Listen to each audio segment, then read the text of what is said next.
காக்காவுக்கும் குருவிக்கும் கல்யாணம்னு இப்போ அதை வைக்கிறாங்க. கூட பிறந்தவங்கெல்லாம் நல்லா இருக்கணும் அப்படி சொல்லிக்கிட்டே அந்த கலந்த சாதங்கள் அதை இப்போ வைக்கிறக்கூடியதை நம்ம பார்க்குறோம். அதாவது சிறு அந்த காக்கை சிறகினிலே நந்தலாலா அப்படின்னு மகாகவி சொன்னார். அந்த குருவிக்கு கூட தன்னுடைய சந்தோஷத்தை தெரியப்படுத்தினார். மிக அற்புதமான நிகழ்வு. யாருமே பசியோடு இருக்கக்கூடாது அப்படிங்கிறது தான் இந்த ஒரு எண்ணம்.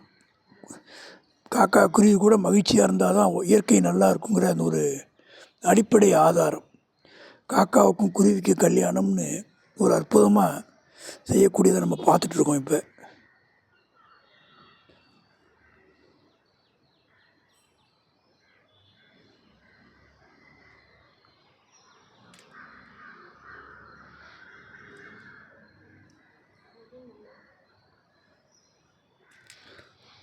சகோதரி சகோதரன் அவங்களுடைய அன்புங்கிறது காலத்தால் அழிக்க முடியாதது.